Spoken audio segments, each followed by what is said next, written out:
నమస్తే welcome to signal TV తెలంగాణలో RTC ఉద్యోగులు సమ్మె బాట పడుతున్నారు. ఈ నేపథ్యంలోనే ముఖ్యమంత్రి రేవంత్ రెడ్డి కూడా మరి సమ్మె విరమించుకోవాలి, మీతో చర్చలు జరిపి మీ యొక్క సమస్యలు ఏంటనేది కూడా అవన్నీ మేము సఫలం చేస్తామని చెప్పేసి కూడా చెప్తున్నారు. లేదు 7వ తారీఖు నుంచి కూడా మేము సమ్మెకి పిలుపునిచ్చాము, సమ్మె సైరన్ కూడా మోగిస్తున్నామని చెప్పేసి కూడా ఆర్టీసీ ఉద్యోగులు అయితే చెప్పడం జరుగుతుంది. మరి వాళ్ళు సమ్మె విరమించుకుంటారా లేదా ఒకసారి ఏంటి అసలు అనేది కూడా వారి మాటలను తెలుసుకుందాం. అన్న నమస్తే. నమస్తే. ముఖ్యమంత్రి రేవంత్ రెడ్డి గారు మాట్లాడిన మాటలు కూడా మీరు చూశారు, సమ్మె విరమించుకోండి మాట్లాడదామని చెప్పేసి కూడా అంటున్నాడు. ఏమంటారు మీరు? ముఖ్యమంత్రి గారు ఎట్టకేలకు మీడియా చర్చలో మాట్లాడాన్ని స్వాగతిస్తున్నాం, కానీ మాతోటి పిలిచి మాట్లాడలేదు. మేము సమ్మె నోటీస్ ఇచ్చి ఇప్పటికీ 3 మాసాలు అయిపోయింది. 3 మాసాలు అయింది, ప్రభుత్వం వచ్చి దాదాపు 18 మాసాలు అయిపోయింది. మాకు జెన్యూన్ సమస్యలు ఉన్నాయని చెప్పి వాళ్ళు వాగ్దానం చేసిన సమస్యల్ని, మేనిఫెస్టోలో పెట్టిన అంశాలని, ఆర్టీసీలో ఉన్న ఇబ్బందుల్ని, సంక్షేమ పథకాల డబ్బులు ఇవన్నీ కావాలని చెప్పి పీఆర్సీలు, ప్రభుత్వం ఆన్ పార్ విత్ గవర్నమెంట్ అని చెప్పి మేము చెప్పడం జరిగింది. సో దాంట్లో భాగంగా ముఖ్యమంత్రి గారు మరి మొన్ననే ఆర్థికంగా లేము, సమ్మె చేయకూడదు, అయినా పిలిచి మాట్లాడతామని ఏదైతే మాట్లాడని చెప్పిందో దాన్ని మేము స్వాగతిస్తున్నాం. ఏది ఏమైనా మాతోటి చర్చలు జరగాలి. ప్రాథమికంగా ఇప్పటికే ఆర్టీసీలో మేనేజ్మెంట్ చేయాల్సి ఉండే, గౌరవ ట్రాన్స్పోర్ట్ మినిస్టర్ గారు కూడా పిలిచి మాట్లాడాల్సి ఉండే, ఎవరు పిలవలేదు. కేవలం ముఖ్యమంత్రి గారు స్పందించారు. గౌరవ ట్రాన్స్పోర్ట్ మినిస్టర్ కూడా మరి మొన్ననే మేము కూడా సమ్మెకు పోవద్దు, సమ్మె చేయనీయము, మేము వాళ్ళని పిలిచి మాట్లాడతామన్నారు. దాన్ని స్వాగతిస్తున్నాం. మాకు కూడా ఆశాభావం ఉంది. ప్రభుత్వం అంటే మాకేం వ్యతిరేకత లేదు. సమస్యలు మాత్రం జటిలమైనవి ఉన్నాయి కాబట్టి తప్పకుండా పిలిచి మాట్లాడి పరిష్కారం చేస్తే మాత్రమే సమ్మె ఆగుతుంది, లేకపోతే సమ్మె ఏంటంటే సార్ ఇప్పుడు ప్రభుత్వం దగ్గర అసలు పైసలే లేవు ఇయ్యనీకి, ఎట్లా మీ డిమాండ్స్ ఎట్లా నెరవేరుస్తారని చెప్పేసి అనుకుంటున్నారు? పైసలు లేవు అని చెప్పడం భావ్యం కాదు, మేము పెద్దవాళ్ళని అనలేము. ఎందుకంటే పైసలు అన్నీ ఉన్నాయి, చాలా పథకాలు పెట్టినారు, అన్ని పథకాలకి వేల కోట్లు లక్షల కోట్లు ఇస్తూ పోతున్నప్పుడు ఇది ఆర్టీసీ అనేది రవాణా, ఇది ప్రజా రవాణాకి అత్యంత ప్రాధాన్యత ఉంటుంది కాబట్టి దీన్ని నిర్వీర్యం చేయకుండా ముందుకు నడపాలని చెప్పినాం. గతంలో కూడా గౌరవ ముఖ్యమంత్రి గారు చెప్పారు, ఆర్టీసీ వాళ్ళు వారియర్స్ లాగా పనిచేసిండ్రు, మమ్మల్ని గెలిపించారు, తప్పకుండా వాళ్ళకి అన్ని కూడా చేస్తాం, ప్రభుత్వంలో విలీనం చేస్తాం, వాళ్ళ బకాయిలు ఇస్తాం, వాళ్ళ పీఆర్సీలు ఇస్తాం, వాళ్ళ 2021 పీఆర్సీని ప్రభుత్వం ఆన్ పార్ విత్ గవర్నమెంట్ ప్రభుత్వంతో ఈక్వల్గా చేసి ఫెసిలిటీస్ ఇస్తాం, యూనియన్లు ఇస్తామని చెప్పారు. కానీ ఇవ్వలేదు. కానీ నోటీస్ ఇస్తే కూడా మాట్లాడకుండా ఉండి ఈ రోజుల్లో డబ్బులు లేవు అనొద్దు, డబ్బులు అడ్జస్ట్ చేయాలి. రెండోది వాటాదానం పెట్టాలి. ఇప్పుడు బడ్జెట్లో మేము బడ్జెట్ కంటే ముందు నుంచి 3 నెలల ముందు నుంచి అప్పీల్ చేసినాం యూనియన్లుగా, జేఏసీగా, మీరు ఆర్టీసీని ఆధునీకరించడానికి బడ్జెట్లో ఒక వాటాదానం పెట్టండి అన్నాం. మరి మొన్నటి పెట్టలేదు. కేవలం మహాలక్ష్మి పథకానికి మాత్రమే 4,305 కోట్లు పెట్టారు. అది నెక్స్ట్ ఇయర్ వరకు ఇవ్వాల్సి ఉంది. కానీ సంక్షేమ పథకాల డబ్బులు వాడుకున్నారు, అట్లాగే ఇది యాజమాన్యం వాడుకుంది. సమ్మె అనివార్యమవుతుంది. సమ్మెని ఇంకా చివరి అస్త్రం ఇది ఆర్టీసీకి. కాబట్టి యూనియన్లు ఏమన్నాం, మాట్లాడుకోవడానికి యూనియన్లు ఏమంటే యూనియన్లకేమో డబ్బులు కావు, తర్వాత బడ్జెట్ ఉండదు. యూనియన్లు ఇచ్చి కనీసం మీరు మాట్లాడుకోండి అంటే కూడా అప్పుడే ఆ రోజే ఈ పాటికి ఇన్ని సమస్యలు వచ్చాయి కాదు. కేవలం ఇవాళ యాజమాన్యం చేస్తున్నటువంటి ఇబ్బందుల మీదనే సమ్మె నోటీస్ ఇవ్వాల్సి వచ్చింది. యాజమాన్యం వన్ సైడ్గా ఇబ్బందులు పెడతా ఉన్నది అనేదే మేము ప్రభుత్వానికి చెప్పాలనుకున్నాం. డెఫినెట్గా మమ్మల్ని పిలిస్తే సమస్యలు పరిష్కారం చేస్తే సమ్మెకు పోకుండా మేము రావడానికి సిద్ధంగా ఉన్నామని మీ ద్వారా గౌరవ ముఖ్యమంత్రి గారికి మేము తెలియజేస్తా ఉన్నాం జేఏసీగా. అంటే అన్న ఇప్పుడు మీరు చెప్పండి, ఇప్పుడు మంత్రి పొన్నం ప్రభాకర్ గారిని కలిశారు, ఆల్రెడీ మాట్లాడారు ఆర్టీసీ యాజమాన్యం అని చెప్పేసి కూడా చెప్తున్నారు. అండ్ ఇంకొకటి ఏంటంటే ఆర్టీసీ ఇప్పుడు ఇబ్బందుల నుంచి కొంచెం కోలుకుంటుంది, ఈ టైంలోనే మీరు ఇలా సమ్మెలు చేస్తే ఎట్లా అని చెప్పేసి కూడా ప్రభుత్వం మిమ్మల్ని క్వశ్చన్ చేస్తుంది రిటర్న్. ఏమంటారు? ఏదైతే ఉన్న 2వ తారీఖు నాడు మేడే రోజు మరి ముఖ్యమంత్రి గారు మేము చర్చలు జరుపుతామని చెప్పినరో మేము దాన్ని స్వాగతిస్తున్నాం. గతంలో కూడా పొన్నం ప్రభాకర్ గారిని ట్రాన్స్పోర్ట్ మినిస్టర్ గారిని ఒక 2-3 సార్లు కలిసిన తర్వాత కూడా జాప్యం చేసి సరే నేను ముఖ్యమంత్రి గారికి చెప్తా అని చెప్పి ఒక 2-3 సార్లు చెప్పడం. ఇక్కడ ఏమైందంటే పిలిచి మాట్లాడకపోయేసరికి ఏమైందనంటే సమస్యలు పేరుకపోయినాయి. పిలిచి మాట్లాడిన వాటికి ఇన్ని సమస్యలు ఉండకపోతుండే. ఇప్పుడు మేనేజ్మెంట్తోనే ఉన్న కార్మిక నాయకులకు అసలు పిలిచి మాట్లాడే సంస్కారం గతంలో తీసేసిన తర్వాత మళ్ళీ మేము వీళ్ళు వచ్చిన తర్వాత మేనిఫెస్టోలో పెట్టినారు, మేము అన్నీ చేస్తామని చెప్పినారు. ఆ మాటలు లేకపోయేసరికి వారియస్ దూరం అయిపోయింది. సంస్థకు ఆర్టీసీ కార్మికులకు దూరం కావడం వల్ల సమస్యలు పేరుకపోయి అవన్నీ ప్రాణం మీదకి వచ్చినట్టయినాయి. దాంట్లో పీఆర్సీ కానీ ఏవైతే అన్నిటికన్నా ముఖ్యంగా ఏంటంటే సొంత డబ్బులు, ఆర్టీసీ కార్మికుల సొంత డబ్బులు, అది మేనేజ్మెంట్కి సంబంధం లేని డబ్బులు కూడా వాడుకుంటున్నారు. దానివల్ల ఇబ్బంది ఎదురైంది. 5 సంవత్సరాల నుంచి రిటైర్మెంట్ అయిన తర్వాత కూడా వాళ్ళకి డబ్బులు ఇవ్వడం లేదు. వాళ్ళ బ్రతకడం కూడా బాగా హీన పరిస్థితి. ఏరియర్స్ లేవు, 2017 ఏరియర్స్ లేవు, అసలు రిటైర్మెంట్ అయిన కార్మికుల ఇబ్బందుల పరిస్థితులు, దీన్ని అన్నిటి సమస్యలు. ఇక డ్రైవర్ కండక్టర్ మేనేజ్మెంట్ సమస్యలు అయితే ఎన్ని ఇబ్బందులు ఉన్నాయంటే కిలోమీటర్లు, అసలు హరాస్మెంటు అసలు చెప్పనే రాదు. కూర్చొని మాట్లాడితే ఈ సమస్యకు సాల్వ్ అవుతుండే. కూర్చొని మాట్లాడకపోవడం వల్ల ఇదైతే ఈరోజు 3 నెలల నుంచి సమ్మె నోటీస్ ఇచ్చినాం. అంటే ఇప్పుడు మన రవాణా శాఖ మంత్రి గారు కూడా అంటే ఆర్టీసీ యాజమాన్యాన్ని పిలిచి మాట్లాడుతున్నారు కదా, ఇప్పుడు మీ కార్మికులకు చెప్పట్లేదా ఏం మాట్లాడుతున్నారు ఏంటంటే? అసలు ఆ విషయము పేపర్లు వచ్చి ఈరోజు పేపర్లు వచ్చిన తర్వాతనే మాకు క్లియర్గా తెలిసింది. మేము నిన్ననే ఎండీ గారు కానీ మేనేజ్మెంట్ కానీ పోయి మాట్లాడినరు, పిలిచి మాట్లాడతాము అంటే మేము దాన్ని స్వాగతిస్తున్నాం. కానీ ఇదే విషయము గత 3 నెలల నుంచి మేము సమ్మె నోటీస్ ఇచ్చిన తర్వాత పిలిచి చర్చలు చేస్తే ఇంత ఇబ్బందికరంగా ఉండకపోతుండే.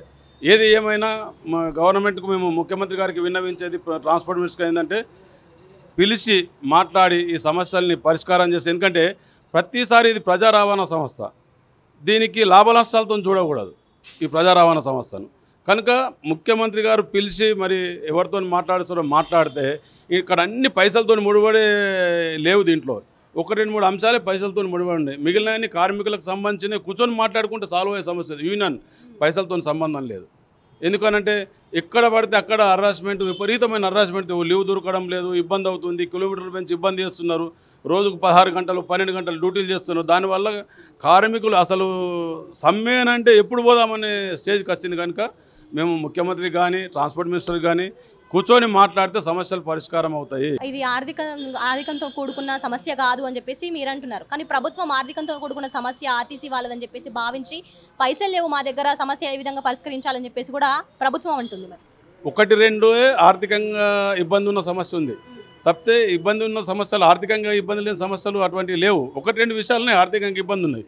ఇప్పుడు దాదాపు నెలకు మహాలక్ష్మి పథకం కింద నెలకు 320 కోట్లేమో సంస్థ గవర్నమెంట్ ఇవ్వాలి సంస్థకు.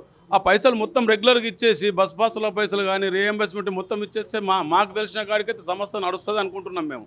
ఎందుకంటే ఆ మొత్తం రావాల్సిన పైసలు ఇస్తే ఈ సమస్య ఉండదు అసలు.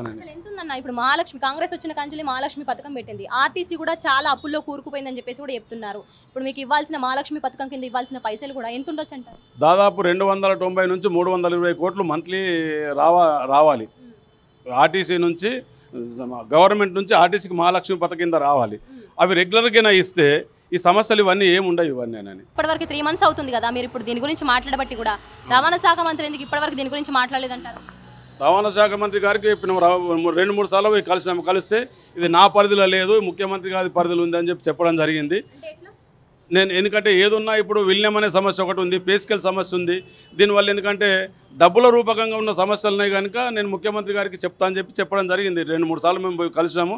కానీ ఇప్పటిదాకా మరి ఆయన ఏం చెప్పిండు ఏంది మాత్రం మళ్ళీ మాకేం చెప్పలేదు. ఇక దానివల్లనే మేము సమ్మెకు పోయిన లాస్ట్ అస్తం సమ్మె కనుక సమ్మెకు పోవాల్సి వచ్చింది. ఎందుకంటే చలో బస్ బాన్ పెట్టినాము, ఇందిరా పార్క్ పెట్టినాము, డిపోలలో టెంట్లు వేసినాము, ధర్నాలు చేసినాము, బ్లాక్ బ్యాడర్స్ పెట్టినాము, రెడ్ బ్యాడర్స్ పెట్టినాము. ఇక లాస్ట్కు గత్యంతరం లేని పరిస్థితులలో సమ్మె నోటీస్ ఇవ్వాల్సి వచ్చింది. ఇప్పుడు ఏంటి, ఇప్పుడు ప్రభుత్వం కూడా మిమ్మల్ని కొంచెం సందిగ్ధంలో పెట్టిందని చెప్పేసి అనుకోవాలి. ఎందుకంటే మీరు రేపు ఎల్లుండి లోపల మీ సమ్మె ప్రారంభించబోతున్నారు. ఇప్పుడే మరి ప్రభుత్వం కూడా సమ్మె విరమించుకోండి అని చెప్పేసి కూడా చెప్తుంది. మీరేం సమ్మె విరమించుకుంటున్నారా? మరి లే, గవర్నమెంట్ ప్రభుత్వం పిలిచి మాట్లాడిన తర్వాత ఏదైతే మేము కూడా అంత పెద్ద దానిలో పట్టింపులో ఏదైతే సమస్య ఏదైతే ఆర్థికంగా ఉందో ఇంకా సమస్యలు ఉన్నాయో వీటిని కూర్చొని మాట్లాడితే ఏంటి అని ఏర్పడుతుంది. కూర్చొని మాట్లాడకుండానే ఇప్పుడు మేము కూడా ఏం చెప్పలేము కదా. ఒకవేళ గవర్నమెంట్ పిలక ఉంటే మాత్రం మేము సమ్మెకు కంపల్సరీ వెళ్తాం. 6 midnight 7 మార్నింగ్ ఫస్ట్ 3:30 బస్ నుంచి సమ్మెకు మొత్తం తెలంగాణ మొత్తం ఎక్కడ కూడా ఏ డిపోలో కూడా బస్ కదలదు. కార్మికులందరూ కూడా సమ్మెకు సిద్ధంగా ఉన్నారు. ఇది మాత్రం మేము ఆల్రెడీ అంతా ప్రిపేర్ అయిపోయింది. అన్ని జిల్లాలు తిరిగేసిండ్రు, పోస్టర్స్ రిలీజ్ చేసినాము. అన్ని జిల్లాలు అందరూ ప్రతి డిపో కార్మికుడు కూడా సమ్మె రెడీ కొరకున్నారు. కాకుంటే గవర్నమెంట్ ఈరోజు పేపర్ స్టేట్మెంట్ ఇచ్చిండ్రు కనుక ట్రాన్స్పోర్ట్ మినిస్టర్ గారు మరి చర్చలకు పిలుస్తారనేది ఒక ఆశాభావం ఉంది. పిలిస్తే మాత్రం చర్చలకు వెళ్తాం, మాట్లాడిన తర్వాత ఏందనేది అప్పుడు ఏర్పడుతుంది. రాష్ట్ర వ్యాప్తంగా సమ్మె తీసుకున్నట్లయితే, సమ్మె ప్రారంభించినట్లయితే రాష్ట్రంలో ఉన్న ప్రజలు ఇబ్బందులు పడే అవకాశం ఉంది కదా. రాష్ట్రంలో ఉన్న ప్రజలు అంటే మేము గత 3 నెలల నుంచి చెప్తూనే ఉన్నాం. మేము కూడా ఇబ్బందులు పడుతున్నాము. ఇబ్బందులు పడకుండా ఉండాలంటే మరి గవర్నమెంటే సాల్వ్ చేయాలి దాన్ని. ఇప్పుడు ఇంతకుముందు కూడా ఇది ప్రజా రవాణా సంస్థ, దీన్ని లాభ నష్టాలతో చూడకూడదు. దాన్ని గవర్నమెంటే సాల్వ్ చేయాలి ఈ సమస్యను. కార్మికుల దగ్గర ఈ సమస్య లేదు కదా. మా దగ్గర ఏమన్నా ఉంటే ఉద్యోగం చేయడం అటువంటిది ఏమన్నా ఉంటే చిన్న పన్న ఉంటే పొరపాటు ఉంటే మేము చేస్తాం తప్ప కానీ కార్మికునికి రావాల్సినవి కూడా ఇవ్వాలి. ఎందుకంటే మేనిఫెస్టోలో కాంగ్రెస్ గవర్నమెంటే పెట్టింది, మేము మిమ్మల్ని గవర్నమెంట్లో విలీనం చేస్తాం, మీకు రావాల్సిన పిఆర్సీ ఇస్తాం, ఇవన్నీ ఇస్తాం అని చెప్పి 18 నెలలు అయింది. 18 నెలల నుంచి కూడా వెయిట్ చేసిన తర్వాత ఇవ్వాల్సి వచ్చింది. మాకు ఇంకా వేరే మార్గం లేదు. అన్ని అంగుళాలు అన్నిసార్లు కూడా చలో కలెక్టరేట్ ఇవన్నీ ముట్టడి చేసినాము, ఇవన్నీ విషయాలు చెప్పినాము. 3 నెలల నుంచి రెగ్యులర్గా అందరినీ కలుస్తూనే వచ్చినాము. మేనేజ్మెంట్కు ఇచ్చినాము, ట్రాన్స్పోర్ట్ మినిస్టర్కి ఇచ్చినాము, లేబర్ ఆఫీసర్లకు ఇచ్చినాము. 2 సార్లు లేబర్ ఆఫీసర్ పిలిస్తే వాళ్ళు రాలేదు ఎవరు కూడా. దానివల్ల డేట్ డిక్లేర్ చేయవలసి వచ్చింది ఆ రోజు. అది మొత్తానికైతే మీరు 6th నైట్ నుంచి వెళ్ళి సమ్మె స్టార్ట్ చేయబోతున్నారు. అవును, 6th నైట్ నుంచి మార్నింగ్ 3:30 బస్ నుంచి సమ్మె స్టార్ట్ అవుతుందండి. 7th morning. సో ఏదైనా ప్రభుత్వంతో సంప్రదింపులు జరపాలంటే ఈ 6th నైట్ వరకే అంటారా? 6th నైట్ వరకే సంప్రదింపులు జరపాలి, అయితేనే సమ్మె అవుతుంది. లేకుంటే ఒకవేళ సంప్రదింపులు జరపకుంటే మాత్రం సమ్మె అనివార్యం అవుతుంది. కంపల్సరీ కార్మికులు సమ్మెకు సిద్ధంగా రెడీ అయి ఉన్నారు ఇప్పటికైనా. ఎన్ని రోజులు పెట్టాలనుకుంటున్నారు ఈ సమ్మె మీరు? మేము అది ఆలోచన చేస్తాం. వాళ్ళు పిలిచి మాట్లాడితే ఏంటి అనేది జేఏసీ కూర్చుంటుంది. జేఏసీ కూర్చొని అప్పుడు ఆలోచన చేస్తారండి. ఆల్రెడీ సమ్మె కంటిన్యూ అని ఉంది, కానీ వాళ్ళ జేఏసీ కూర్చొని అప్పుడు అందరు కలిసి అన్ని 7 సంఘాలు కలిసి కూర్చొని ఏం చేద్దాం ఏందనేది 6th రోజు ఆలోచన చేసి ఇది చేస్తారు. చూశారు కదా, ఇప్పుడు ఆర్టీసీలో 7 సంఘాలు అయితే ఉన్నాయి. ఆ 7 సంఘాల కార్మికులు కూడా ఆర్టీసీ యాజమాన్యంతో అయితే ప్రభుత్వం సంప్రదింపులు జరుపుతుంది, కానీ ఆ ఆర్టీసీ యాజమాన్యం మాతోటి కార్మికులతో అయితే ఎలాంటి సంప్రదింపులు జరపట్లేదు. కాబట్టి 6న మిడ్ నైట్ నుంచి వెళ్ళి 3:30 బస్ నుంచి వెళ్ళి మేము ఈ ఆర్టీసీ సేవలు అయితే నిలిపివేయడం జరుగుతుంది. 7 ఉదయం నుంచి వెళ్ళి కూడా ఈ యొక్క సమ్మె అయితే మేము సమ్మె సైరన్ ముగించబోతున్నాము. ప్రభుత్వం మాతోడు వచ్చి సంప్రదింపులు జరిపితేనే బాగుంటుంది, లేకపోతే ఈ భారం అనేది తెలంగాణ రాష్ట్ర ప్రజల మీద పడే అవకాశం ఉంటుందని చెప్పేసి కూడా ఇటు ఆర్టీసీ కార్మికులు చెప్పడం జరుగుతుంది. కెమెరా పర్సన్ మహేష్తో శైలజ, సిగ్నల్ టీవీ, హైదరాబాద్.